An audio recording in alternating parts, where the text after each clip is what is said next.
Assalamualaikum warahmatullahi wabarakatuh. Hamdan wa syukran lillah nahmaduhu wa nasta'inuhu wa na'udzu billahi min sururi anfusina wa min sayyiati a'malina. May yahdihillahu fala mudhillalah wa may yudlilhu fala hadiyalah. Asyhadu an la ilaha illallah wa asyhadu anna Muhammadan abduhu wa rasuluh la nabiyya ba'da. Rabbishrah li sadri wa yassir li amri wahlul 'uqdatam min lisani yafqahu qawli. Amma ba'du. Sahabat Aiger rahimakumullah, pemirsa Karomah dimanapun berada, jumpa lagi dengan Karomah Kultum Ramadan SD Aisyah. Kali ini Karomah akan mengangkat tema hal-hal yang dapat menggugurkan pahala berpuasa. Bulan suci Ramadan adalah bulan penuh ampunan, bulan penuh berkah, bulan penuh rahmat, serta bulan di mana kita berlomba-lomba untuk melakukan kebaikan sebanyak-banyaknya. Karena pada bulan ini pahala kebaikan kita akan dilipat gandakan oleh Allah Subhanahu wa Ta'ala. Namun banyak dari kita yang hanya mendapatkan lapar dan dahaga dari puasa yang dikerjakannya.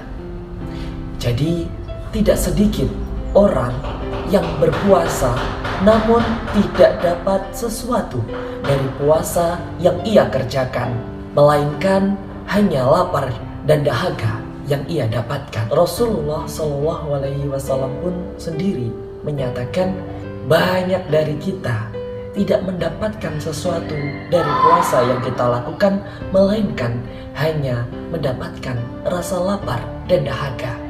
Sebagaimana sabdanya, kam min shaimun laisa lahu min siyamihi illa ju' wal 'atas. Berapa banyak orang yang berpuasa, mereka tidak mendapatkan sesuatu darinya, melainkan hanya rasa lapar dan dahaga. Setidaknya ada 5 hal yang bisa menggugurkan pahala berpuasa. Sebagaimana sabda Rasulullah SAW yang berbunyi, khamsun yutaffiranun shaimun, ghibah wan namimah wal kadhibah wan nadhara bis sahwah wal yaminul kadhibah. Yang artinya ada 5 hal yang bisa menggugurkan pahala berpuasa. Yang pertama, ghibah. Yang kedua, adu domba. Yang ketiga, berbohong atau dusta. Yang keempat, memandang dengan syahwat. Dan yang terakhir adalah sumpah palsu. Hadis riwayat Ad-Dailami. Jadi yang pertama yang menggugurkan pahala berpuasa adalah ghibah. Ghibah ini adalah salah satu dosa yang sangat sulit sekali kita hindarkan. Bukan begitu? Ghibah ini adalah dosa yang termasuk berat, karena perumpamaan dari dosanya adalah sebagaimana kita memakan bangkai saudara kita sendiri. Jadi kalau bisa di bulan suci Ramadan ini kita meminimalisir, bahkan tidak melakukan ghibah tersebut. Nah, karena kita tidak bisa terhindar dari perilaku dosa tersebut sebagai manusia, maka ada salah satu cara untuk mengimbangi dosa tersebut, yaitu dengan cara mendoakan orang yang kita bicarakan kejelekannya. Ghibah sendiri kan adalah membicarakan kejelekan orang lain. Maka orang lain yang kita bicarakan, kita doakan supaya mendapat hidayah dari Allah Subhanahu wa Ta'ala. Nah, hal tersebut akan mengimbangi dosa kita. Berikutnya ada adu domba. Adu domba adalah perilaku yang termasuk tercela dan harus kita hindari, karena perilaku tersebut akan menghilangkan nilai moral dari hubungan antar manusia itu sendiri dan menghilangkan perdamaian. Sehingga hablum minallah, hablum minan nas, hablum minal alam itu tidak seimbang, karena hubungan antar manusia kita lakukan dengan tidak baik atau namimah tadi. Yang ketiga, tidak kalah pentingnya sebagai seorang muslim dan kita sebagai umat Nabi Muhammad adalah menghindari berbohong. Berbohong ini adalah hal yang sepele kelihatannya, namun dari hal yang sepele itu tadi bisa menjalar hal yang luar biasa. Dari kebohongan kecil menjadikan kebohongan yang panjang dan besar. Hal itu akan memperpanjang dosa kita.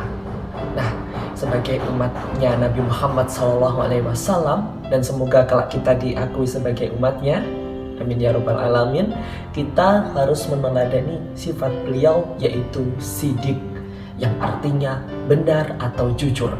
Jadi kita harus melatih diri kita untuk menjadi pribadi yang senantiasa benar dan jujur.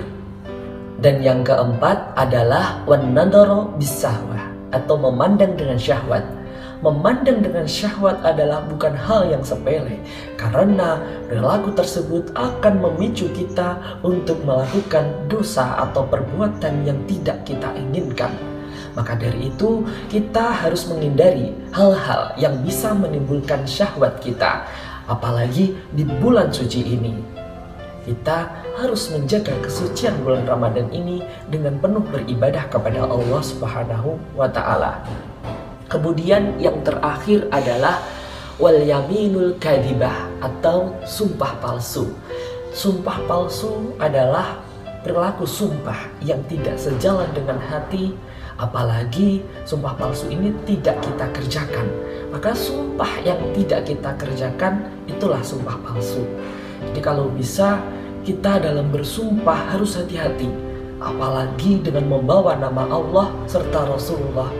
Maka kita sebagai seorang muslim hendaklah menjadikan bulan Ramadan ini adalah bulan di mana kita ditempa agar hal-hal yang bisa menggugurkan pahala puasa tersebut bisa kita hindari. Bukan hanya di bulan Ramadan, tapi juga di bulan-bulan berikutnya. Karena bulan Ramadan ini adalah batu loncatan untuk kita menjadi pribadi yang lebih baik lagi. Dan semoga Allah meridhoi perbuatan baik yang kita lakukan.